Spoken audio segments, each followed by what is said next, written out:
കർത്താവിന്റെ പരിശുദ്ധമായ നാമം വാഴ്ത്തപ്പെടുമാറാകട്ടെ.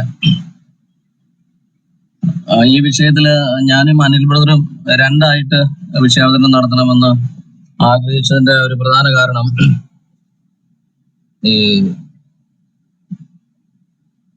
ഈ സോഷ്യൽ മീഡിയയിൽ ഈ നാളുകളിൽ വന്നുകൊണ്ടിരിക്കുന്ന ഹാഷ്ടാഗ്, അനിൽ ബ്രദർ അത് പല പ്രാവശ്യം സൂചിപ്പിച്ച ആ ഹാഷ്ടാഗ് മനുഷ്യരുടെ, ലോകത്തിലുള്ള സകല ജാതികളുടെയും സകല വംശങ്ങളുടെയും സകല രാജ്യക്കാരുടെയും കണ്ണ്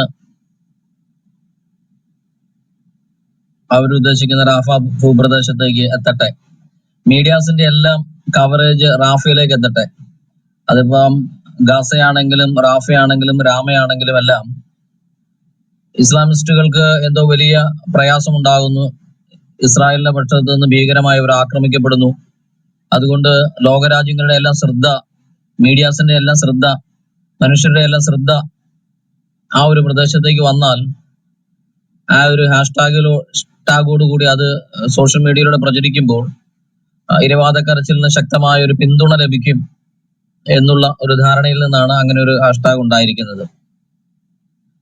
ഇവിടെ ഹാഷ്ടാഗിനെ കുറിച്ച് പറയുന്ന, ഹാഷ്ടാഗിലൂടെ അവരുദ്ദേശിക്കുന്ന കാര്യവും ഹാഷ്ടാഗിലൂടെ നാം മനസ്സിലാക്കുന്ന കാര്യവുമാണ് നമ്മളിവിടെ ചർച്ചയ്ക്ക് എടുത്തിരിക്കുന്നത്. ഒന്നാമതായിട്ട്, ആ ഹാഷ്ടാഗ് ആരാണ് ആദ്യം ക്രിയേറ്റ് ചെയ്തതെങ്കിലും ആ ഹാഷ്ടാഗ് ക്രിയേറ്റ് ചെയ്ത മനുഷ്യൻ അല്ലെങ്കിൽ ആ ഒരു ഗ്യാങ്, ഒരു ഒന്നിലധികം ആളുകൾ ഒരുമിച്ച് കൂടിയാ ചെയ്തതെങ്കിലും ആ ജിഹാദി സ്വഭാവം ലക്ഷ്യം വെച്ചുകൊണ്ട്, അല്ലെങ്കിൽ ആ ഭൂപ്രദേശത്തെ മുസ്ലിങ്ങൾ പീഡിപ്പിക്കപ്പെടുന്നു, നിങ്ങളാരും കാണുന്നില്ലേ, ഇങ്ങോട്ടൊന്ന് ശ്രദ്ധിക്കൂ എന്നുള്ളൊരു ക്ഷണമാണ് അതിന് പിന്നിലുള്ളതെങ്കിൽ അവർ ആഗ്രഹിക്കുന്നതും അവർ വിളിക്കുന്നതും മനുഷ്യന്റെ കണ്ണുകളെയാണ്. മനുഷ്യരോടാണ് പറയുന്നത്, നിങ്ങൾ ഇത് ശ്രദ്ധിക്കണം, നിങ്ങളുടെ കണ്ണുകളെല്ലാം ഇങ്ങോട്ടായിക്കണം, ലോകത്തിന് മുഴുവൻ ശ്രദ്ധ ഇങ്ങോട്ട് വരട്ടെ. അനിൽ ബ്രദർ ഏറ്റവും അവസാനം വായിച്ച വാക്യത്തിൽ നിന്ന് തന്നെ ഞാൻ എന്റെ വിഷയാവതരണം ആരംഭിക്കുകയാണ്. ആവർത്തന പുസ്തകം 11-ാം അധ്യായത്തിന്റെ 10-11 വാക്യങ്ങളിൽ നമ്മൾ വായിച്ചു, ആണ്ടിന്റെ ആരംഭം മുതൽ അവസാനം വരെ നിന്റെ ദൈവമായ യഹോവയുടെ ദൃഷ്ടി അഥവാ കണ്ണ് എപ്പോഴും ആ ദേശത്തിന്റെ മേലിരിക്കുന്നു. അതായത് ഇവർക്ക് കൊടുക്കുമെന്ന് പറഞ്ഞ കനാൻ ദേശത്തിന്റെ മേൽ ദൈവത്തിന്റെ കണ്ണ് 365 ദിവസവും ദൈവം അത് നോക്കിക്കൊണ്ടേ ഇരിക്കുന്നു. ഇത് ഇസ്രായേലിന് കൊടുത്ത ഒരു വാഗ്ദത്തമാണ്. ഇതാണ് ദൈവത്തിന്റെ പക്ഷത്തു നിന്നുള്ള ദൈവത്തിന്റെ ഹാഷ്ടാഗ്, ഇസ്രായേലിന് വേണ്ടിയിട്ടുള്ള. അപ്പൊ ഞാനിവിടെ പറയാൻ ആഗ്രഹിക്കുന്നത്, ഏതൊക്കെ ജിഹാദി സംഘടനകൾ അല്ലെങ്കിൽ ജിഹാദി പ്രീണനം നടത്തുന്ന ആരുടെയെല്ലാം കണ്ണുകൾ, ഏതൊക്കെ രാജ്യത്തിന്റെ നേതാക്കന്മാരുടെ കണ്ണുകളും റാഫയിലേക്ക് ചെന്നാലും അബ്രഹാമിന് വാഗ്ദത്തം ചെയ്ത ഭൂപ്രദേശമായ ആ ടെറിട്ടറിക്കുള്ളിൽ ദൈവമായ യഹോവയുടെ കണ്ണ് 365 ദിവസവും വർഷത്തിന്റെ ആരംഭം മുതൽ അവസാനം വരെ ഉണ്ട്. അതുകൊണ്ട് ഒരു കാര്യം ഇസ്ലാമിക തീവ്ര പ്രസ്ഥാനത്തോട് അനുനയപ്പെട്ടിട്ടുള്ള നമ്മുടെ നാട്ടിലുള്ളവർ മനസ്സിലാക്കിക്കൊള്ളുക, അത് വോട്ട് ബാങ്ക് രാഷ്ട്രീയത്തിന്റെ പങ്കാളികളായിരിക്കുന്ന ക്രൈസ്തവരും അക്രൈസ്തവരുമായ ആളുകൾ അറിഞ്ഞിരിക്കേണ്ടുന്ന കാര്യമാണ്. നിങ്ങളുടെ കണ്ണുകൾ എത്ര സ്ട്രോങ് ആണെങ്കിലും, നിങ്ങളുടെ കാഴ്ചപ്പാടുകൾ എത്ര ശക്തമാണെങ്കിലും, അതിലും വലിയ ശക്തനായിരിക്കുന്നവന്റെ കണ്ണ്, സാക്ഷാൽ ദൈവത്തിന്റെ കണ്ണ് എല്ലാ ദിവസവും പതിക്കുന്ന, ദൈവം ശ്രദ്ധിച്ചുകൊണ്ടിരിക്കുന്ന ഒരു ഭൂപ്രദേശമാണ് ഈ പറയുന്ന യെരുശലേമും റാഫയും രാമയും ഗാസയും. ഇസ്രായേലിന് ദൈവം വാഗ്ദത്തം ചെയ്ത ഭൂപ്രദേശം മുഴുവൻ, കനാൻ ദേശം എന്ന് പഴയ നിയമത്തിൽ വിളിക്കുന്ന ഭൂപ്രദേശം മുഴുവൻ ദൈവത്തിന്റെ കണ്ണുകളാൽ എല്ലാ ദിവസവും അളന്ന് തിട്ടപ്പെടുത്തി വെച്ചിരിക്കുന്നതാണ്. അവിടുത്തെ ജനത്തിന്റെ പ്രയാസങ്ങൾ, ബുദ്ധിമുട്ടുകൾ ആ ദേശത്തിന്റെ മേൽ ദൈവം ദൃഷ്ടി വെച്ചിട്ടുള്ളതാണ്. അത് ഒരു ദിവസത്തേക്കല്ല, എല്ലാ കാലത്തേക്കും അങ്ങനെ തന്നെയാണ്. വിശുദ്ധ ബൈബിളിന്റെ പ്രവചന പുസ്തകങ്ങളെ പരിശോധിച്ചു കഴിഞ്ഞാൽ, പ്രത്യേകിച്ച് പഴയ നിയമത്തിലെ പ്രവചന ഭാഗങ്ങളെ നമ്മളൊന്ന് പഠിക്കാൻ ശ്രമിച്ചാൽ, അവിടെ നിന്നെല്ലാം ഈ കാര്യം നമുക്ക് വളരെ വ്യക്തമായി മനസ്സിലാക്കാൻ കഴിയുന്നതാണ്. ഇതൊരു വളരെ വലിയ വിഷയമായതുകൊണ്ട് എല്ലാ വാക്യങ്ങളിലൂടെയും കടന്നുപോയി ദൈവത്തിന്റെ ദൃഷ്ടി ദേശത്തിന്റെ മേൽ ഉണ്ടായിരുന്നു, ഇപ്പോഴും ഉണ്ട് എന്നുള്ള കാര്യം എല്ലാ വാക്യങ്ങളുടെയും കടന്നുപോയി പഠിപ്പിക്കാനുള്ള ശ്രമം ഞാൻ ഇവിടെ നടത്തുന്നില്ല. അതിനു പകരം ചില ബൈബിൾ വാക്യങ്ങളെ ഒന്ന് ചൂണ്ടിക്കാണിച്ചിട്ട് കമ്പിവാചകങ്ങൾ പോലെ ചില കാര്യങ്ങളെ പറയുവാനാണ് ആഗ്രഹിക്കുന്നത്. പ്രത്യേകിച്ച് ഭാവി കാലത്തോടുള്ള ബന്ധത്തിൽ. ഇവിടെ ഇനിയും കർത്താവിന്റെ വരവ് താമസിക്കുന്നുവെങ്കിൽ മനുഷ്യൻ ഭൂമിയിൽ വസിക്കുന്ന കാലമൊക്കെയും എത്ര മനുഷ്യർ, ഏതൊക്കെ രാഷ്ട്ര നേതാക്കന്മാർ ഇസ്രായേൽ ഭൂപ്രദേശത്തിലെ പ്രശ്നങ്ങളെ പരിഹരിക്കുവാൻ ആഗ്രഹിച്ചാലും, അവിടെ എന്തെല്ലാം ഇഷ്യൂസ് ഉണ്ടായാലും അതിന്റെ എല്ലാം പിന്നിൽ ദൈവത്തിന്റെ കണ്ണും കരങ്ങളും പ്രവർത്തിക്കുന്നുണ്ട് എന്നുള്ളത് ബൈബിളിന്റെ പ്രഖ്യാപനമാണ്. ആ വസ്തുതയെ മറന്നുകൊണ്ട് ആർക്കും ആ ഭൂപ്രദേശത്ത് ഒന്നും ചെയ്യുവാൻ കഴിയുകയില്ല, സാധ്യമല്ല. ഇത് പറയുമ്പോൾ സിയോണിസ്റ്റ് ഭീകര സംഘടന ഉണ്ടെന്നും ആ ഭീകര സംഘടനയുടെ വക്താക്കളായി ക്രിസ്ത്യാനികൾ സംസാരിക്കുന്നുവെന്നും നിങ്ങൾ ചിന്തിക്കേണ്ടതില്ല. കാരണം വിശുദ്ധ ബൈബിളിന്റെ ഭാഗമായ പഴയ നിയമത്തിന്റെ പ്രവചനങ്ങളുടെ വ്യക്തമായ നേർചിത്രം നമ്മോട് പറയുന്നത്, സിയോണിസ്റ്റ് സംഘടന ഉണ്ടായി എന്ന് പറഞ്ഞാലും അതിന്റെ പിന്നിൽ എന്തെങ്കിലും വിധത്തിലുള്ള മറ്റുള്ളവർ ആരോപിക്കുന്നത് പോലെയുള്ള കാര്യങ്ങൾ ഉണ്ട് എന്ന് വന്നാലും ആ ദേശം നിലവിൽ വരിക എന്നുള്ളത്, അവിടെ ഒരു രാജ്യം നിലവിൽ വരിക എന്നുള്ളത് ദൈവത്തിന്റെ പദ്ധതിയായിരുന്നു. അത് ഞാൻ പറയുന്നത്, ഇസ്രായേൽ ജനം ചിതറപ്പെട്ട് അവർക്ക് സ്വന്തമായ ഒരു രാജ്യമില്ലാതെ വർഷങ്ങളോളം അവർ ലോകരാജ്യങ്ങളുടെ ഇടയിൽ ചിതറിക്കിടന്ന ഒരു കാലഘട്ടം നമുക്ക് എല്ലാവർക്കും അറിയാം. ആ കാലഘട്ടം കഴിഞ്ഞ് ഒരു മനുഷ്യന്റെയും ഹൃദയത്തിൽ ഒരു നാളും തോന്നിയിരുന്നില്ല ഇസ്രായേലിന് ഒരു മടങ്ങിവരം ഉണ്ടാകുമെന്ന്. അപ്പൊ AD 70 ചിതറിപ്പോയതിനു ശേഷം 1948 ഇസ്രായേൽ ജനം തിരിച്ച് കനാൻ ദേശത്തേക്ക്, അഥവാ ഇന്ന് പലസ്തീൻ എന്നറിയപ്പെടുന്ന ഭൂപ്രദേശത്തേക്ക് വരുമ്പോൾ യാതൊരു മനുഷ്യന്റെയും ഹൃദയത്തിൽ തോന്നിയിട്ടില്ലാത്തൊരു കാര്യം, ഇങ്ങനെ ഒരു കാര്യം സംഭവിക്കുമോ, ഇനി യഹൂദൻ പുനരെഴുന്നേറ്റ് വന്ന ഒരു രാജ്യമുണ്ടായി വരുമോ, ഒരു പോസിബിലിറ്റിയും കാണാത്തൊരു കാര്യം. എന്നാൽ വിശുദ്ധ ബൈബിൾ ഇത് സംബന്ധിച്ച് പറഞ്ഞിരിക്കുന്ന ഒരു പ്രവചന ഭാഗം ഞാനൊന്ന് വായിക്കുകയാണ്. ഞാനിത് വായിക്കുന്നതിന്റെ താല്പര്യം, ആ ദേശത്തിന്റെ മുകളിൽ ദൈവത്തിന്റെ കണ്ണുണ്ട് എന്നും ആ ദേശത്ത് ഇസ്രായേൽ ജനതയ്ക്ക് വാഗ്ദത്ത ഭൂമിയായി കൊടുത്തിരിക്കുന്നു എന്നുള്ളത് കൊണ്ടും ഇസ്രായേൽ എന്ന രാജ്യം അവിടെ സ്ഥാപിതമായി വന്ന വിധത്തെ കുറിച്ച് സൂചിപ്പിക്കുന്ന ഒരു റെഫറൻസ് ആണ് ഞാനത് വായിക്കുന്നത്. അപ്പം ആവർത്തന പുസ്തകത്തിൽ മോശ മുഖാന്തരം അരുളി ചെയ്യുമ്പോൾ ഏതാണ്ട് BC 2000 അടുത്ത് അല്ലെങ്കിൽ 1500 അപ്പുറത്തുള്ള ഒരു കാലഘട്ടത്തിൽ നിന്ന് AD 1948 ആകുമ്പോൾ അപ്പോഴും ഈ ദേശത്തിന്റെ മേൽ യഹോവയുടെ കണ്ണുണ്ടോ? ഈ ജനതയുടെ മേൽ, ഈ ജനതയെ കൊണ്ട് യഹോവ വല്ലതും ചെയ്യിപ്പിക്കാൻ ആഗ്രഹിക്കുന്നുണ്ടോ? അവരുടെ കാര്യത്തിൽ ദൈവത്തിന് സ്പെഷ്യൽ ഇടപെടലുണ്ടോ എന്നുള്ളതാണ് നമ്മൾ അതിന് വേണ്ടിയിട്ട് മാത്രം ഒരു വാക്യം മാത്രം വായിക്കുക. 100 കണക്കിന് റെഫറൻസസ്, 100 കണക്കിന് പ്രൊഫസീസ് ഫുൾഫിൽ ആയത് വായിച്ചു കേൾപ്പിക്കാൻ എനിക്ക് കഴിയും ബൈബിളിൽ നിന്ന്, പഴയ നിയമത്തിൽ നിന്ന്, ഓരോ കാലഘട്ടം വെച്ച്. ഞാനത് ഒരു സ്റ്റേറ്റ്മെന്റിൽ ഇങ്ങനെ പറയുകയാണ്. പണ്ടൊരു ദേവദാസൻ പറഞ്ഞിട്ടുണ്ട്, ഒരു ദൈവം ഭൂമിയിൽ പ്രവർത്തിക്കുന്നുണ്ടോ എന്നുള്ളതിന് ഏറ്റവും വ്യക്തമായ തെളിവ്, എവിഡൻഷ്യൽ ആയിട്ടുള്ള തെളിവ് എന്ന് പറയുന്നത് ഇസ്രായേലിന്റെ ചരിത്രം പഠിച്ചാൽ മാത്രം മതി. അപ്പോ അതുകൊണ്ട് അത് മാത്രം നിങ്ങൾ മനസ്സിൽ വെക്കുക. ആ ചരിത്രം മുഴുവൻ ഞാനിവിടെ പറയാൻ ആഗ്രഹിക്കുന്നില്ല. അതിൽ ഒരു കാര്യമാണ് ഞാനിപ്പോ വായിക്കുന്നത്. യെശയ്യാ പ്രവാചകന്റെ പുസ്തകം 66 അധ്യായത്തിന്റെ 8 വാക്യമാണ് ഞാൻ വായിക്കുന്നത്.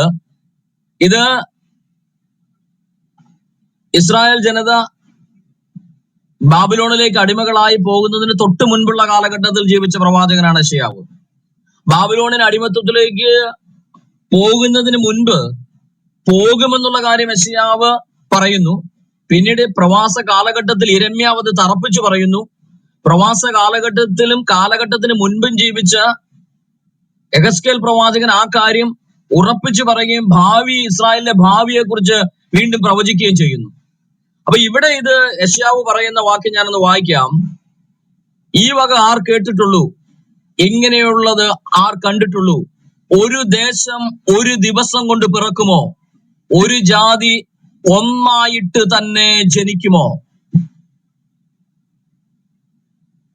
സിയോനെ നോവ് കിട്ടിയ ഉടനെ തന്നെ അല്ല സിയോനോ നോവ് കിട്ടിയ ഉടനെ തന്നെ മക്കളെ പ്രസവിച്ചിരിക്കുന്നു. ഇസ്രായേലിനെ കുറിച്ച്, യെരുശലേമിനെ കുറിച്ച്, ഇപ്പോൾ നിലവിലുള്ള 1948 ശേഷമുള്ള രാജ്യത്തെ കുറിച്ച് നമ്മൾ ചിന്തിക്കുമ്പോൾ ആ ദേശം നിലവിൽ വരുന്നത് ഒറ്റ ദിവസം കൊണ്ടാണ്.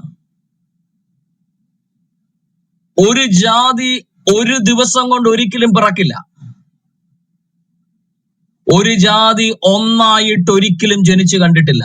ഒരു വ്യക്തിയിൽ നിന്നും അത് പ്രസവിച്ച് പെറ്റു പെരുകിയേ വരത്തുള്ളൂ. അതിന് കാലങ്ങളും വർഷങ്ങളും എടുത്തു വന്ന് വരും. എന്നാൽ ഒരിക്കലും ഇല്ലാതിരുന്ന സ്ഥലത്ത് നിന്ന് ഇസ്രായേൽ രാജ്യം പുനഃസ്ഥാപിക്കപ്പെടുമ്പോൾ അവിടെ ഒരു ജാതി ഒന്നായിട്ട് ഒരു ദിവസം ജനിക്കുകയായിരുന്നു. ജനവാസമില്ലാതിരുന്ന, നരച്ചു കിടന്നിരുന്ന, ആർക്കും വേണ്ടാതിരുന്ന, കിലോമീറ്ററുകളോളം ആൾതാമസമില്ലാതിരുന്ന മരുഭൂമി പോലെ കിടന്ന ഒരു ഭൂപ്രദേശത്ത് ഇസ്രായേൽ എന്ന് പറയുന്ന ജാതി ഒറ്റ ദിവസം കൊണ്ട് മുളച്ചു പൊങ്ങി ഒരു രാഷ്ട്രം സ്ഥാപിതമാകുകയായിരുന്നു. ഞാൻ ഈ വാക്യം വായിച്ചതിന്റെ കാരണം ഇതൊരു ബിബ്ലിക്കൽ പ്രവചനമാണ്. സംഭവിക്കുമോ എന്ന് ചോദിച്ചിട്ട് താഴെ പറയുകയാണ്, അങ്ങനെ സംഭവിക്കും. ഗർഭധാരത്തിൽ കൊണ്ടുവന്നിട്ട് ഞാൻ പ്രസവിപ്പിക്കാതെ ഇരിക്കുമോ എന്ന് യഹോവ ചോദിക്കുന്നത് ഇസ്രായേലിന്റെ രാജ്യവും ആ ജനതയും വീണ്ടും ഒരു ജാതിയായി നിലനിൽക്കാണ്ട് പോകുമോ? അവർ വീണ്ടും ജീവിച്ചെഴുന്നേൽക്കുകയില്ലയോ? ഇതേ കാര്യം തന്നെ മറ്റൊരർത്ഥത്തിൽ, മറ്റൊരു നിലയിൽ യെഹെസ്കേൽ പ്രവാചകൻ പറയുമ്പോൾ അസ്ഥികളുടെ താഴ്വരയിൽ കൊണ്ട് നിർത്തിയിട്ട് പ്രവാചകനോട് ആ അസ്ഥികളെ നോക്കുവാൻ പറഞ്ഞിട്ട് ദൈവത്തിന്റെ ആത്മാവ് പ്രവാചകനോട് ചോദിക്കുന്ന ഒരു ചോദ്യമുണ്ട്. അല്ല, പ്രവാചകൻ ഇത് കണ്ടിട്ട്, ഈ അസ്ഥികളുടെ താഴ്വരയെ കണ്ടിട്ട് ദൈവത്തോട് ചോദിക്കുന്ന ഒരു ചോദ്യമുണ്ട്, ഈ അസ്ഥികൾ ജീവിക്കുമോ? പിന്നീട് നമ്മൾ കാണുന്നത് ആ അസ്ഥികളിൽ മാംസം വന്നു, ഞരമ്പുകൾ വന്നു ചേർന്നു. ഇതൊരു ദർശനമാണ്. അല്പം കഴിയുമ്പോൾ നമ്മൾ അതൊരു വലിയ സൈന്യമായി എഴുന്നേറ്റ് നിന്നു. ഇസ്രായേലിന്റെ ചണ്ടിക്കൂമ്പാരങ്ങളിൽ നിന്ന്, ഇസ്രായേലിന്റെ എല്ലുകൾക്കിടയിൽ നിന്ന്, അല്ലെങ്കിൽ തകർന്നൊടിഞ്ഞു കിടക്കുന്ന ഒരു സമൂഹം മുഴുവൻ, ഒരു രാഷ്ട്രം എന്നുള്ള നിലയിൽ ഇല്ലാതെ കിടന്ന ചണ്ടിക്കൂമ്പാരത്തിൽ നിന്ന്, ഒരു ജാതി എന്നുള്ള നിലയിൽ ദേശത്ത് നിന്ന് ചിതറപ്പെട്ടു പോയ ഭൂമിയുടെ എല്ലാ ഭാഗങ്ങളിൽ നിന്നും ഞാൻ രണ്ടാമതും അവരെ വിളിച്ചു ചേർക്കും എന്ന് പറഞ്ഞിരിക്കുന്ന പ്രവചനത്തിന്റെ നിവൃത്തിയാണ് 1948 സംഭവിച്ചത്. അപ്പം ഇസ്രായേൽ ജനം AD 70 ശേഷം എല്ലായിടത്തേക്കും ചിതറിപ്പോയവരെ രണ്ടാമത് കൂട്ടിച്ചേർക്കുമെന്ന് പറയുമ്പോൾ ഈ ലാൻഡിലേക്ക് തന്നെ എന്നുള്ളതാണ് ഇവിടുത്തെ സവിശേഷത. അതാണ് ഇവിടുത്തെ വാക്യം. സിയോൻ.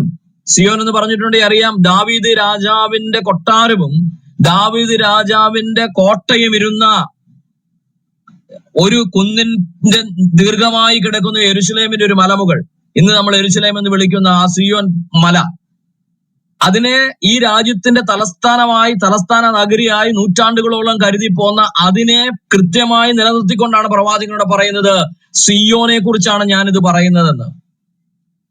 അപ്പം ഈ രണ്ട് താഴ്വരകൾക്കിടയിൽ കിടക്കുന്ന ഈ മലനിരയുടെ മേൽപ്പരപ്പായിരിക്കുന്ന സിയോനെ നോക്കിക്കൊണ്ട് ഈ ദാവീദിന്റെ നഗരത്തെ തന്നെ പറഞ്ഞുകൊണ്ട് പറയാണ്, ഇവിടെ ഇതാ ഒരു ജാതി ഒരു ദിവസം കൊണ്ട് ഒന്നായി ജനിച്ചു വരാൻ പോകുന്നു.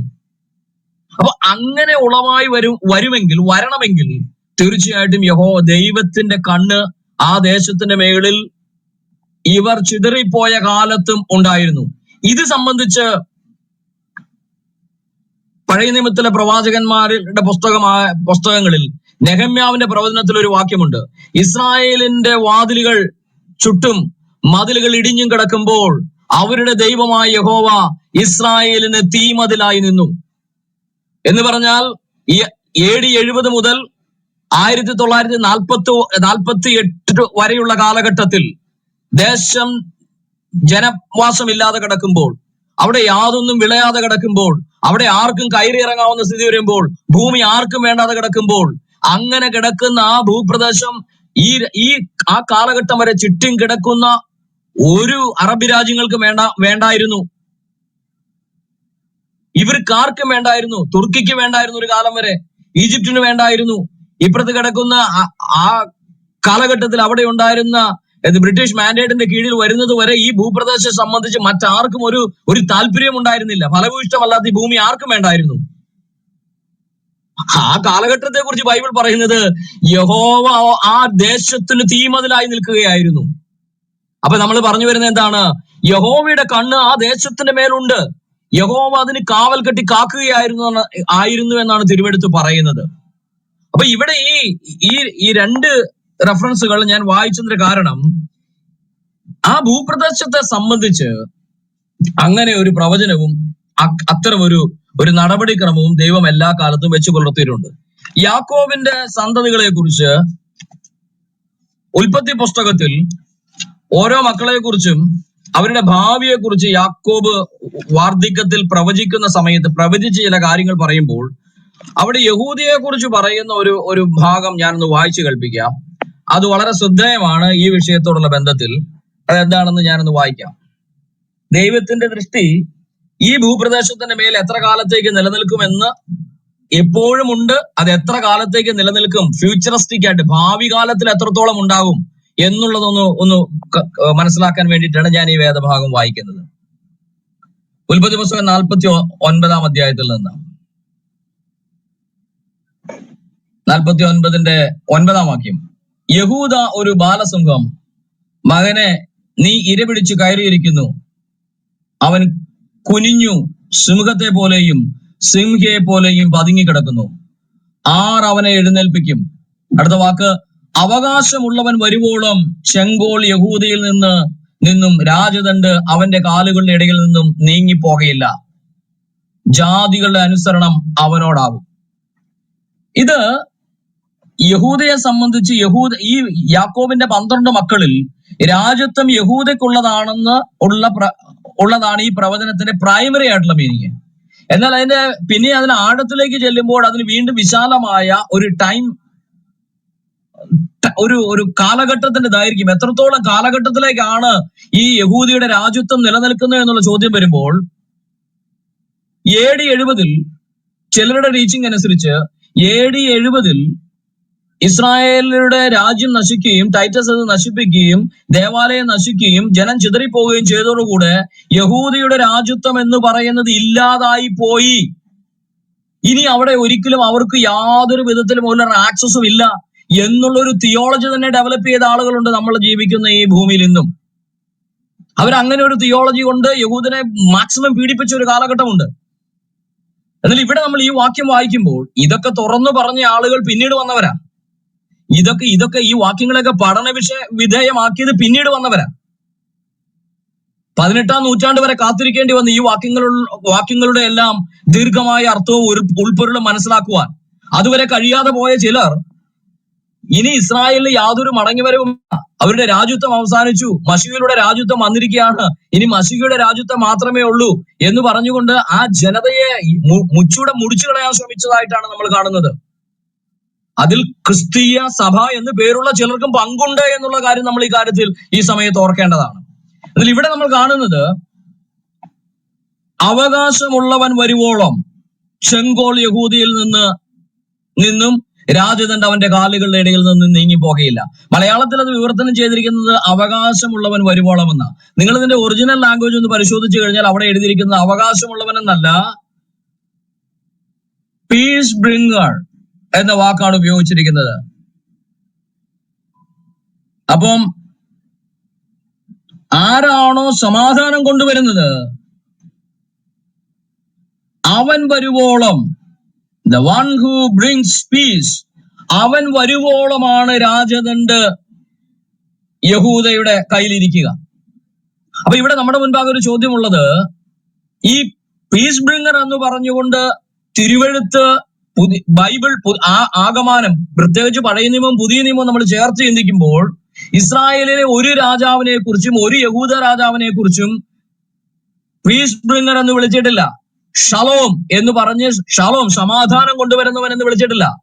അങ്ങനെ വിളിക്കപ്പെട്ട ഒരേ ഒരു രാജാവേ നമ്മൾ ബൈബിളിൽ കാണുന്നുള്ളൂ, അത് കർത്താവായ യേശുക്രിസ്തുവിനെ കുറിച്ചാണ്. അപ്പൊ യേശുക്രിസ്തു അവൻ നമ്മുടെ സമാധാനം, അവന്റെ പേര് സമാധാനത്തിന്റെ രാജാവെന്നാകും.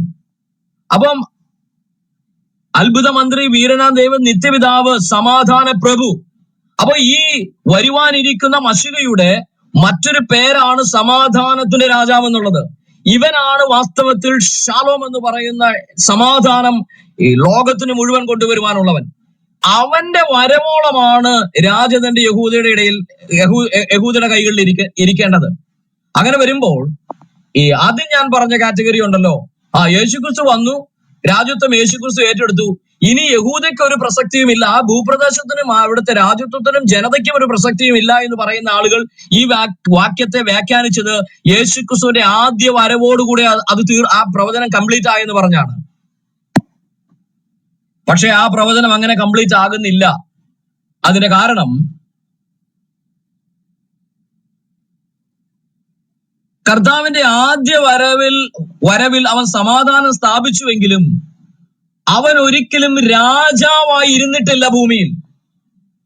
അവൻ രാജാവായി ഭൂമിയിൽ വാണു തുടങ്ങിയിട്ടില്ല ഇതുവരെ. അപ്പം യഹൂദയോട് ഇവിടെ യാക്കോബ് പ്രവചിക്കുമ്പോൾ യാക്കോബ് പറയുന്നത്, നിന്റെ കയ്യിൽ നിന്ന് രാജദണ്ഡ്, ഭരണാധികാരം നീങ്ങിപ്പോകുന്നത് എപ്പോഴാണ്? സമാധാനം കൊണ്ടുവരുന്നവൻ വരുകയും അവൻ രാജാവായി ഇരിക്കുകയും ചെയ്യുവോളമാണ്. താഴത്തെ വാക്യങ്ങളുടെ അതിന്റെ സെക്കൻഡ് പാർട്ട്, 10-ാം വാക്യത്തിന്റെ സെക്കൻഡ് പാർട്ട് വായിക്കുമ്പോൾ ജാതികളുടെ അനുസരണം അവനോടാകും. അത് ഭൂതലത്തിൽ എങ്ങുമുള്ള ജാതികൾ ഒരുപോലെ അനുസരിക്കുന്ന ഒരു രാജാവായി, യഹൂദയുടെ രാജാവായി യേശുക്രിസ്തു ഇതുവരെയും ഭൂമിയിൽ വാണിട്ടില്ല. എന്നാൽ നമുക്കറിയാം കർത്താവ് രാജാവ് തന്നെയാണ്. അവന്റെ മശിഹാഷിപ്പ്, കിങ്ഷിപ്പ് എന്ന് പറയുന്നത് പൂർണ്ണമായും യഹൂദൻ അംഗീകരിച്ചില്ല. യഹൂദൻ അത് അംഗീകരിക്കാതിരിക്കുന്ന കാലത്തോളം യാക്കോബ് യഹൂദയ്ക്ക് കൊടുത്തിരിക്കുന്ന പ്രവചനത്തിന്റെ ഫുൾഫിൽമെന്റ് സംഭവിച്ചിട്ടില്ല. അത് സംഭവിക്കണമെങ്കിൽ യഹൂദയ്ക്ക് ഇവൻ പ്രീസ്റ്റ് ബ്രിങ്ങർ ആണെന്നും ഇവൻ ഞങ്ങളുടെ രാജതന്ത്രിന്റെ അവകാശിയാണെന്നും ബോധ്യപ്പെടുന്നത് വരെ അത് അവന്റെ രണ്ടാം വരവിലെ സംഭവിക്കത്തുള്ളൂ. അപ്പൊ ആ രണ്ടാം വരവിന്റെ സമയം വരെ ഈ യഹൂദയ്ക്ക് ഭരണാധികാരം കൊടുത്തിരിക്കുന്ന ദേശം ഏതോ ആ ദേശത്തിന് മേൽ യഹോവയുടെ കണ്ണുണ്ടായേ പറ്റത്തുള്ളൂ. അത് ഉണ്ടാകുക തന്നെ ചെയ്യും എന്നുള്ളതാണ് നമുക്ക് ഈ പ്രവചന ഭാഗത്ത് നിന്ന് മനസ്സിലാക്കാൻ കഴിയുന്നത്. ഇതേ കാര്യം തന്നെ ഇവിടെ ഏതെങ്കിലും നിലയിൽ വ്യാഖ്യാനപരമായിട്ട് എതിർപ്പുകളുള്ളവർക്ക് ഇതേ കാര്യത്തിന്റെ തന്നെ ചലഞ്ച് പിന്നീട് നമ്മൾ കാണുന്നത്, അതായത് ഈ ദേശത്തിന്റെ മേളിൽ യഹോവയുടെ കണ്ണുണ്ടെന്നും ദൈവത്തിന്റെ പദ്ധതികൾ ഈ ദേശത്തെ കേന്ദ്രീകരിച്ചാണെന്നും ഈ അവകാശമായി കൊടുത്തിരിക്കുന്ന ജനത ഏതോ ആ ജനതയെ മാറ്റി നിർത്തിക്കൊണ്ട് ദൈവത്തിനൊരു പദ്ധതി മിഡിൽ ഈസ്റ്റിൽ ഇല്ല എന്നും ഉറപ്പിക്കുന്ന വേദവാക്യങ്ങൾ ബൈബിളിൽ വ്യക്തമായിട്ട് ഇപ്പോഴുമുണ്ട്. അതിലൊരു വേദഭാഗം ഞാനൊന്ന് വായിച്ചു കേൾപ്പിക്കാം. ദാനിയേൽ പ്രവാചകന്റെ പുസ്തകം, ഈ പ്രവചന പഠിതാക്കളായിട്ടുള്ള എല്ലാവർക്കും സുപരിചിതമായ ഒരു വേദഭാഗത്തേക്കാണ് ഞാൻ പോകുന്നത്. ഞാൻ അതിന്റെ ആ വേദഭാഗത്തിന്റെ മുഴുവൻ ഒരു എക്സ്പ്ലനേഷനോ വിശദീകരണത്തിനോ ഞാൻ ഇപ്പോൾ ശ്രമിക്കുന്നില്ല. അത് ചെയ്യാൻ പോയാൽ എന്റെ ഇപ്പോഴത്തെ വിഷയം അവതരിപ്പിക്കാൻ കഴിയാണ്ട് പോകും. പക്ഷെ ഇവിടുന്ന് ഒരു പോയിന്റ് എനിക്ക് പറഞ്ഞേ പറ്റത്തുള്ളൂ. യഹോവയുടെ കണ്ണ് ആ ദേശത്തിന്റെ മേലുണ്ട് എന്നും യഹോവയുടെ പ്രവർത്തികൾ ഇന്നും ആ ദേശത്തെ സെൻട്രലൈസ് ചെയ്തുകൊണ്ടാണ് പ്രവചനങ്ങളുടെ കീ ഇരിക്കുന്നതെന്നും പറയുവാൻ വേണ്ടിയാണ് ഞാൻ ഈ വാക്യം വായിക്കുന്നത്.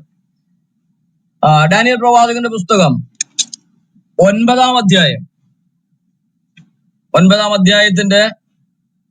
അധ്യായത്തിൽ 70 ആഴ്ചവട്ടത്തിന്റെ കാര്യം പറയുന്ന വേദഭാഗമാണ് ഞാൻ വായിക്കുന്നത്. അതിൽ 24-ാമത്തെ വാക്യമാണ് ഞാൻ വായിക്കുന്നത്. ഈ 70 ആഴ്ചവട്ടം എന്തിന് നിയമിച്ചിരിക്കുന്നു, ആർക്ക് നിയമിച്ചിരിക്കുന്നു? 70 ആഴ്ചവട്ടം എത്ര കാലം, എത്ര കണക്ക്, അതെങ്ങനെ, അതൊന്നും ഇപ്പോൾ നമ്മുടെ വിഷയമല്ല. പക്ഷെ ഒരു കാര്യം, ആ ഒരൊറ്റ കാര്യത്തെയാണ് ഞാനിവിടെ കോൺസെൻട്രേറ്റ് ചെയ്യുന്നത്. 70 ആഴ്ചവട്ടം എന്ത് കാര്യങ്ങൾക്ക് നിയമിച്ചിരിക്കുന്നു, ആർക്കു വേണ്ടി നിയമിച്ചിരിക്കുന്നു? അത് നമുക്കൊന്ന് വായിച്ചു നോക്കാം. 24-ാമത്തെ വാക്യം, അതിക്രമത്തെ തടസ്സം ചെയ്ത് പാപങ്ങളെ മുദ്രയിടുവാനും അകൃത്യത്തിന് പ്രായശ്ചിത്തം ചെയ്ത് നിത്യനീതി വരുത്തുവാനും ദർശനവും പ്രവചനവും മുദ്രയിടുവാനും അതിപരിശുദ്ധമായതിനെ അഭിഷേകം ചെയ്യുവാനും തക്കവണ്ണം നിന്റെ ജനത്തിനും വിശുദ്ധ നഗരത്തിനും 7 ആഴ്ചവട്ടം നിയമിച്ചിരിക്കുന്നു. ഇവിടെ പറയുന്ന വിശുദ്ധ നഗരം യെരൂശലേം തന്നെയാണ്, മറ്റൊന്നല്ല. ഇനി ഈ 70 ആഴ്ചവട്ടം ദൈവം നിയമിച്ചിരിക്കുന്നത് ആർക്കു വേണ്ടിയാണ്? നിന്റെ ജനത്തിനു വേണ്ടിയിട്ടാണ്.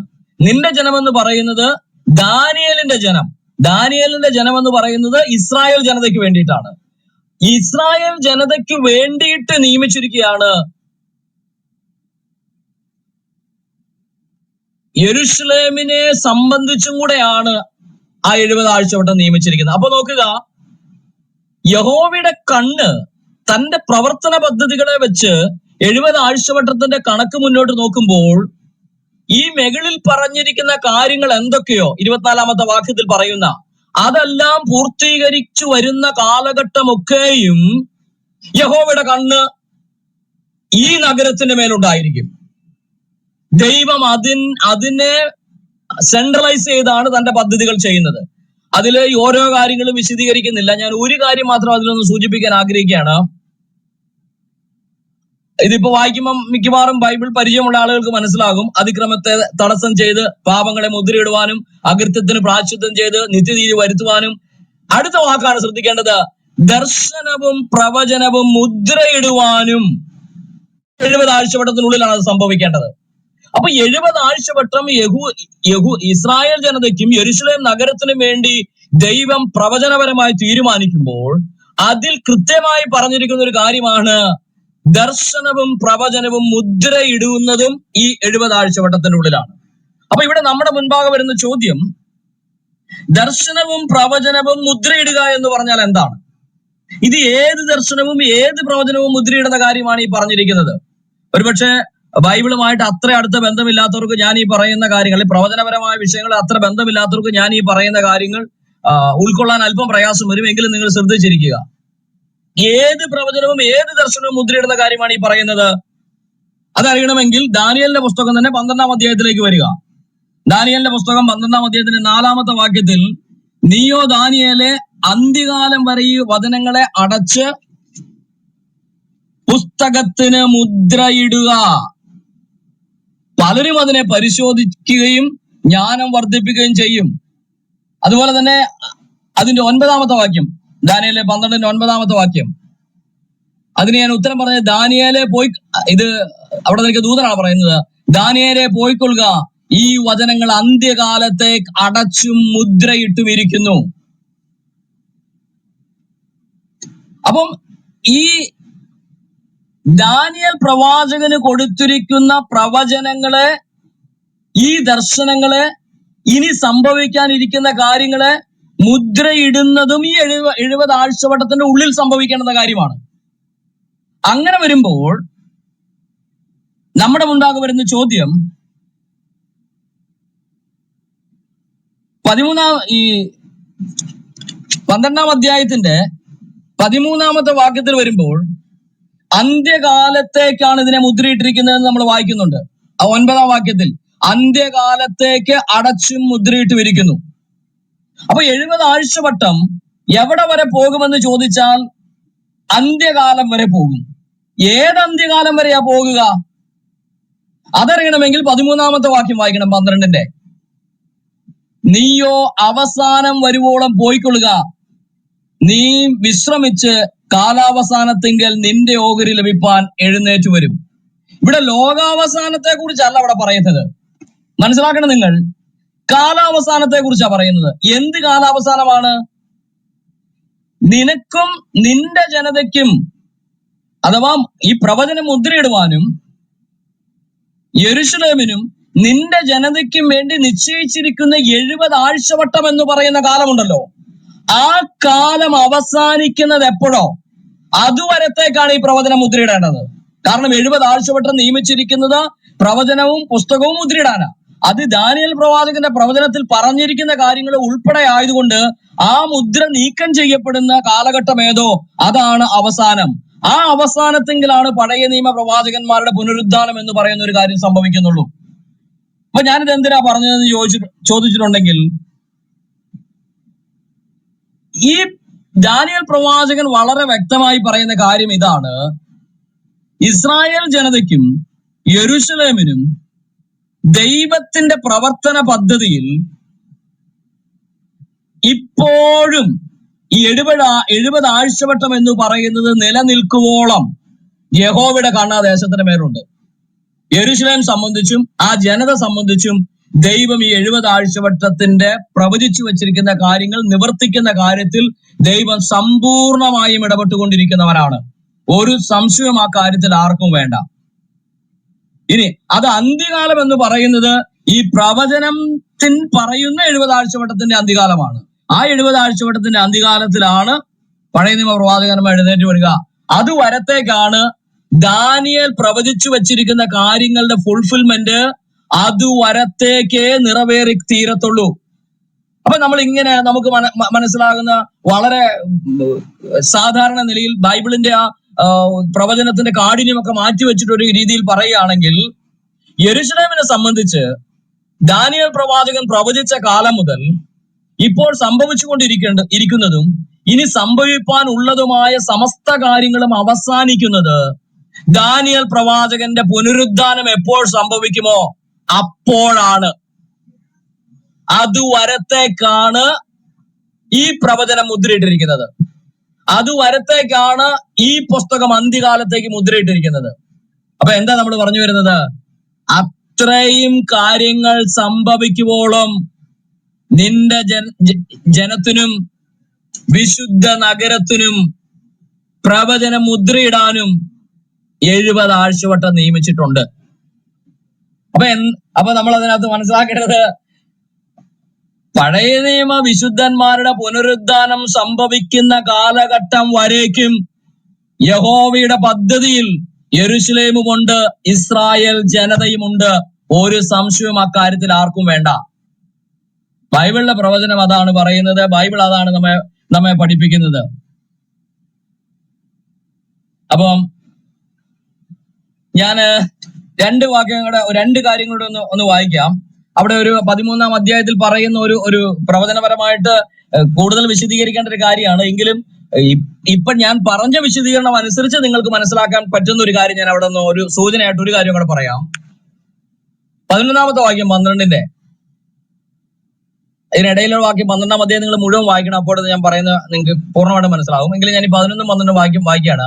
നിരന്തര ഹോമയാഗം നിർത്തലാക്കുകയും ശൂന്യമാക്കുന്ന മ്ലേച്ഛ ബിംബത്തെ പ്രതിഷ്ഠിക്കുകയും ചെയ്യുന്ന കാലം മുതൽ 1290 ദിവസം ചെല്ലും. 1335 ദിവസത്തോളം കാലത്ത് ജീവിച്ചിരിക്കുന്നവൻ ഭാഗ്യവാൻ. അപ്പൊ ഇവിടെ നിന്ന് ഒരു കാര്യം നമുക്ക് വ്യക്തമാകുന്നു. ഒരു മ്ലേച്ഛ ബിംബത്തെ പ്രതിഷ്ഠിച്ചതിന് ശേഷം 1290 ദിവസമാണ് ഈ അവസാനം വരാൻ പിന്നെയുള്ളത്. അതായത് ഇസ്രായേലിലെ പഴയ നിയമ പ്രവാചകന്മാരെ ദാനിയേലിന്റെ പുനരുദ്ധാനത്തിന് പിന്നെയുള്ളത്. വ്യക്തമല്ലേ ആ കാര്യം? അതിൽ ഒരു സംശയത്തിന്റെ കാര്യമില്ലല്ലോ. എപ്പോഴാണ് ദാനിയേൽ തിരിച്ചു വരേണ്ടത്? ഈ 70 ആഴ്ചവട്ടത്തിന്റെ അവസാന ഫേസിൽ മ്ലേച്ഛ ബിംബത്തെ പ്രതിഷ്ഠിച്ചതിന് ശേഷം 1290 ദിവസം ചെല്ലും. അതുവരെയേ പോകത്തുള്ളൂ. അതിനുശേഷമാണ് ദാനിയേലിന്റെ പുനരുദ്ധാനം സംഭവിക്കത്തുള്ളൂ. അതുവരത്തേക്കാണ് ഈ പ്രവചന പുസ്തകവും ഇടപെട്ടിരിക്കുന്നത്. അപ്പൊ ശൂന്യമാക്കുന്ന മ്ലേച്ഛത വിശുദ്ധ സ്ഥലത്ത് നിൽക്കുമ്പോൾ എന്ന് പറയുമ്പോൾ, ഇവിടെ ഈ വാക്യത്തെ തെറ്റായി വ്യാഖ്യാനിക്കുന്ന 2 കൂട്ടരുണ്ട്. അതിൽ ഒന്നാമത്തെ കൂട്ടർ പറയുന്നത് ശൂന്യമാക്കുന്ന മ്ലേച്ഛത വിശുദ്ധ സ്ഥലത്ത് നിന്നത് ആന്റിയോക്കസ് എപ്പിഫാനസിന്റെ കാലഘട്ടത്താണ് എന്ന് പറയുന്ന ഒരു സംഘം ആളുകളുണ്ട്.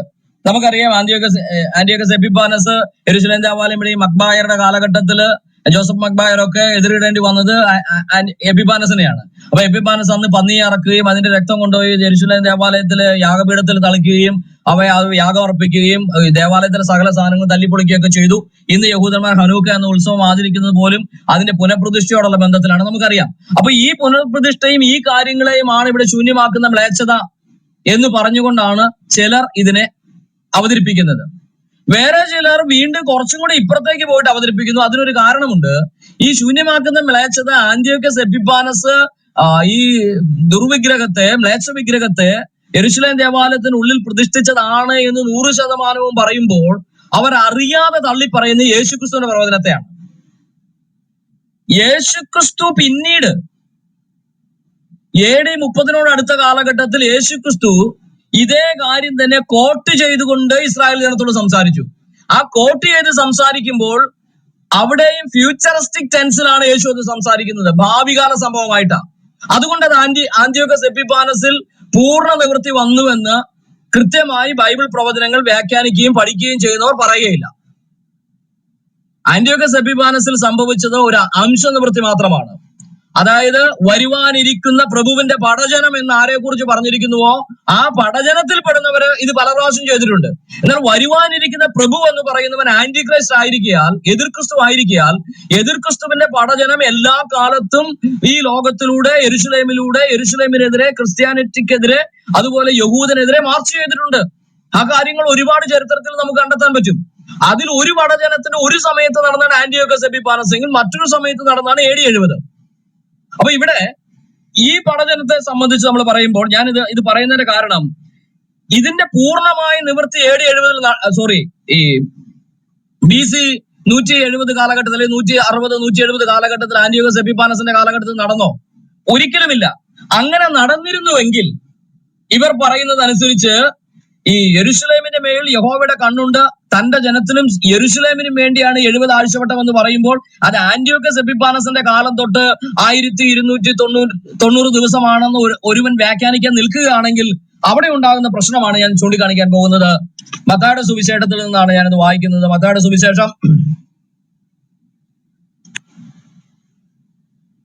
സുവിശേഷത്തിൽ കർത്താവ് ഒലിവുമലയിൽ ഇരുന്ന് ഭാവിയിൽ സംഭവിക്കുന്ന കാര്യങ്ങളെ സംബന്ധിച്ച് ശിഷ്യന്മാരോട് സംസാരിക്കുമ്പോൾ അവിടെ ശിഷ്യന്മാർ 2-3 ചോദ്യങ്ങൾ ചോദിക്കുന്നുണ്ട്. കർത്താവ് ആ ചോദ്യങ്ങളെ ഉൾക്കൊണ്ടുകൊണ്ട് അവരോട് സംസാരിക്കുമ്പോൾ അവിടെ ഭാവിയിൽ ഇൻ ദ ഫ്യൂച്ചർ AD 30 അടുത്ത കാലഘട്ടത്തിൽ യേശു അത് പ്രവചിക്കുമ്പോൾ ആ യേശുവിന്റെ ഈ ഒലിവുമല പ്രഭാഷണത്തിൽ നമ്മുടെ കർത്താവ് പറയുന്ന കാര്യമാണ് ഞാൻ വായിക്കുന്നത്. മത്തായി 24:15 അവിടെ വായിക്കുന്നത്, എന്നാൽ ദാനിയേൽ പ്രവാചകൻ മുഖാന്തരം അരുളി ചെയ്തതുപോലെ ശൂന്യമാക്കുന്ന മ്ലേച്ഛത വിശുദ്ധ സ്ഥലത്ത് നിൽക്കുന്നത് നിങ്ങൾ കാണുമ്പോൾ. അവിടെ കർത്താവ് പറയും നിങ്ങൾ അത് കാണും എന്നാണ്, കണ്ടു എന്നല്ല. കണ്ടുവെന്നായിരുന്നുവെങ്കിൽ ആന്റിയോക്കസ് എപ്പിഫാനസിലൂടെ അത് പൂർത്തീകരിക്കപ്പെട്ടു എന്ന് നമുക്ക് പറയാമായിരുന്നു. യേശുവോട് പറയുന്നത് നിങ്ങൾ കാണുമെന്നാണ്. അന്ന് യഹൂദയിലുള്ളവർ മലകളിലേക്ക് ഓടിപ്പോകട്ടെ. ഇത് ഇങ്ങനെ കർത്താവ് പറഞ്ഞതുകൊണ്ട് ചില ബിരുദന്മാർ ഇത് റോമൻ ചക്രവർത്തിയായ ടൈറ്റസിന്റെ സൈന്യത്തിലേക്ക് കൊണ്ടുവയ്ക്കുകയാണ്. ശൂന്യമാക്കുന്ന മ്ലേച്ഛത ടൈറ്റസ് ആണ് വന്നു നിന്ന്, ടൈറ്റസിന്റെ കാലഘട്ടമാണ് യെരുശലേം ദേവാലയത്തിനുള്ളിൽ കയറി പ്രശ്നം ഉണ്ടാക്കി, അതെല്ലാം കത്തിച്ച് പൊന്നെല്ലാം ഉരുക്കി കല്ലെല്ലാം എടുത്ത് കല്ലിമേൽ കല്ല് ശേഷിക്കാതെ യേശു പറഞ്ഞതുപോലെ യെരുശലേം ദേവാലയം ചെതറപ്പെട്ടു, ആനകളെ കെട്ടിവലിച്ച് അതിനിടയിൽ നിന്ന് ഉരുകിയ സ്വർണ്ണമെല്ലാം എടുത്തുകൊണ്ട് പോയി ദേവാലയത്തിന്റെ സകല സാധനങ്ങളും നശിപ്പിച്ചു, അങ്ങനെ അത് ഇല്ലാതെയാക്കി കളഞ്ഞു. അതാണ് ശൂന്യമാക്കുന്ന മ്ലേച്ഛത, ടൈറ്റസ് ആണ് എന്ന് പറഞ്ഞ് വ്യാഖ്യാനിക്കുമ്പോൾ അപ്പോഴും പ്രശ്നമുണ്ട്. ഞാനിത് പറയുന്നതിന്റെ കാരണം, യഹോവയുടെ കണ്ണ് യെരുശലേമിന്റെ മേലും റാഫ, റാമ, ഗാസ, യെരുശലേം എന്ന് പറയുന്ന ഭൂപ്രദേശത്തിന്റെ മേൽ വർഷത്തിന്റെ ആരംഭം മുതൽ അവസാനം വരെയും എന്റെ കണ്ണ് ഇരിക്കുമെന്ന് പറഞ്ഞിരിക്കുന്ന ആ ഭൂപ്രദേശത്തിന്റെ മേൽ ദൈവത്തിന്റെ പദ്ധതിയുടെ ഭാഗമായിട്ട് യേശു പറയുകയാണ്, യേശു പ്രവചിച്ചു പറയുകയാണ്, അത് സംഭവിച്ച് തീർന്നിട്ടില്ല. ദാനിയേൽ പറഞ്ഞ കാര്യം അത് സംഭവിപ്പാൻ ഇരിക്കുന്നതേ ഉള്ളൂ. അങ്ങനെയെങ്കിൽ അത് AD 70 ആണോ? ഇത് AD 70 ആണെന്ന് പറഞ്ഞ് ബഹളം ഉണ്ടാക്കുന്നവർക്ക് വേണ്ടിയിട്ടാണ് ഞാനിത് വായിക്കുന്നത്. അവിടെ നിങ്ങൾ പിന്നീട് മത്തായി 24 താഴേക്ക് വായിച്ചാൽ നിങ്ങൾക്കറിയാം അന്ന് സംഭവിക്കുന്ന ഒരു കാര്യം. 21-ാമത്തെ വാക്യത്തിൽ ലോകാരംഭം മുതൽ ഇന്ന് വരെയും സംഭവിച്ചിട്ടില്ലാത്തതും ഇനിമേൽ സംഭവിക്കാത്തതുമായ വലിയ കഷ്ടമുണ്ടാകും. ഇത് AD 70 ഉണ്ടായോ? അവര് പറയുന്നത് ഉണ്ടായെന്ന. ലോകാരംഭം മുതൽ ഇതുവരെയും ഉണ്ടാകാത്ത ഏറ്റവും വലിയ കഷ്ടമാണ് അന്ന് യെരുശലേമിൽ ഉണ്ടായതെന്നും പറഞ്ഞാണ് അവരിയ്ക്കുന്നത്. ഓക്കെ, തർക്കത്തിന് വേണ്ടി നമുക്ക് അതങ്ങ് സമ്മതിക്കാമെന്ന് വിചാരിക്കുക. പ്രവചനപരമായി ഞങ്ങൾ സമ്മതിക്കുന്നില്ല, പക്ഷെ നിങ്ങളുടെ വാദത്തിന് വേണ്ടി അതങ്ങ് സമ്മതിക്കുകയാണെന്ന് കരുതുക. അങ്ങനെയാണെന്നും പറഞ്ഞ് യെരുശലേമിന്റെ പ്രാധാന്യവും ഇസ്രായേലിന്റെ പ്രാധാന്യവും യഹൂദ ജനതയുടെ പ്രാധാന്യവും നഷ്ടപ്പെട്ടു എന്ന് പറയുന്നവരുടെ വാദത്തിന് വേണ്ടി ഇതങ്ങ് സമ്മതിച്ചാൽ ആ ദേശത്തിന്റെ മേൽ ദൈവത്തിന്റെ പ്രവൃത്തി ദൈവം AD 70 അവസാനിപ്പിച്ചു എന്നുള്ള വാദം അങ്ങ് സമ്മതിക്കുകയാണെന്ന് വന്നാൽ 29-ാമത്തെ വാക്യം ഒന്ന് വായിക്കാൻ ഞാൻ. അപ്പൊ അവിടെ മുകളിൽ പറഞ്ഞിരിക്കുന്ന കാര്യം എല്ലാം പറഞ്ഞു വന്നതിന് ശേഷം താഴെ പറയാണ് 29-ാമത്തെ വാക്യത്തിലേക്ക് വായിക്കുമ്പോൾ മുകളിൽ കുറെ കഷ്ടങ്ങൾ പറയുന്നുണ്ട്. ഞാനത് വായിച്ച് കേൾപ്പിക്കാൻ വേണമെങ്കിൽ, എങ്കിൽ അത് കറക്റ്റ് അതിന്റെ കണ്ടിന്യൂഷൻ മനസ്സിലാകത്തുള്ളൂ. ആ നാളുകൾ ചുരുങ്ങാതിരുന്നാൽ ഒരു ജഡവും രക്ഷിക്കപ്പെടുകയില്ല. വ്രതന്മാർ നിമിത്തമോ ആ നാളുകൾ ചുരുങ്ങും. അന്ന് ആരാണ് നിങ്ങളോട് ഇതാ ക്രിസ്തു അവിടെ അല്ല, ക്രിസ്തു ഇവിടെ അല്ല അവിടെ എന്ന് പറഞ്ഞാൽ വിശ്വസിക്കരുത്. കള്ളക്രിസ്തുക്കളും കള്ളപ്രവാചകന്മാരും എഴുന്നേറ്റ് കഴിയുമെങ്കിൽ വ്രതന്മാരെയും തെറ്റിപ്പാനായി വലിയ അടയാളങ്ങളും അത്ഭുതങ്ങളും കാണിക്കും. അപ്പൊ AD 70 ശേഷമാണ് കള്ളപ്രവാചകന്മാരൊക്കെ എഴുന്നേറ്റ് ഇത് ചെയ്തതെന്നും പറഞ്ഞാണ് ഇവർ ഇരിക്കുന്നത് കേട്ടോ.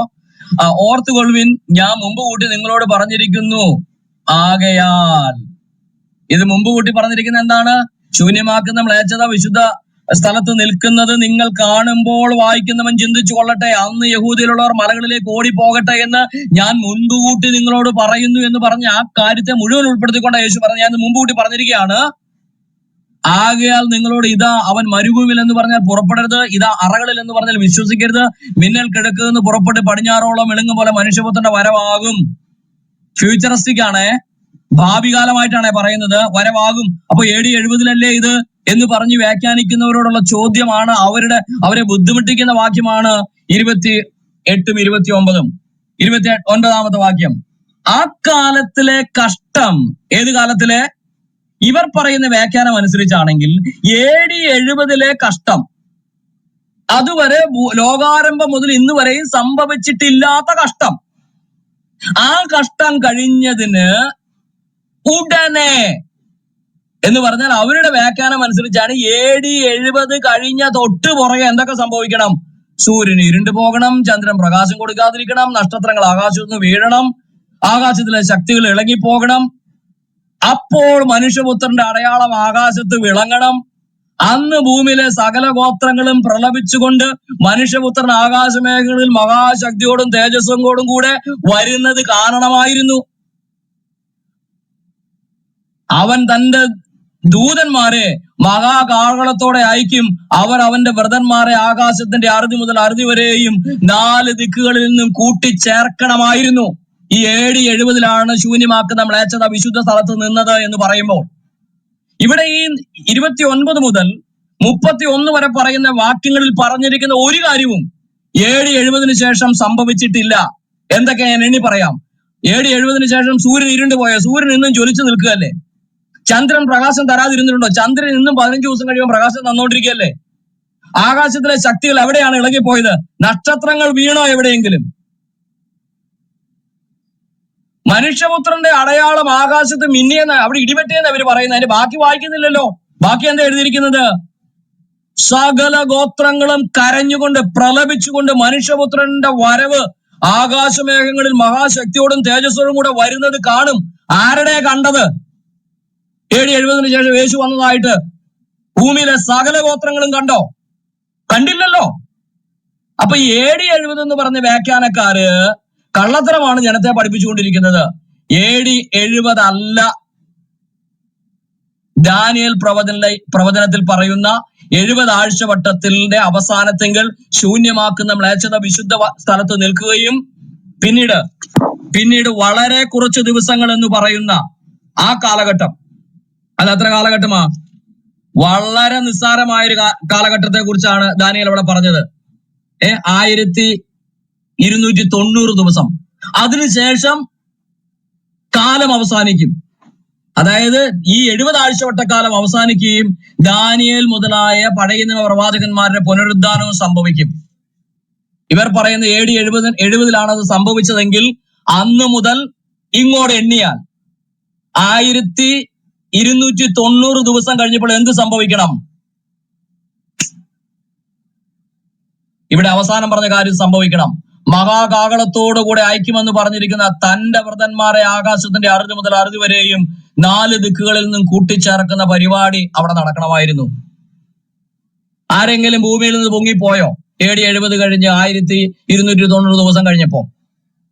അത് പോട്ടെ, ഇത് ചർച്ച ആണോ അതോ പഴയ നിയമ വിശുദ്ധന്മാരാണോ എന്നൊക്കെയുള്ള വ്യാഖ്യാനം AD 70 ഞാൻ വിട്ടുകൊടുക്കുകയാണ്. ഇത് സംബന്ധിച്ച് വ്യക്തമായ കാഴ്ചപ്പാടും ടീച്ചിങ്ങും ഞങ്ങൾക്കുണ്ട്. ഞാനതിപ്പോ എന്താണെങ്കിലും പറയാൻ ഉദ്ദേശിക്കുന്നില്ല.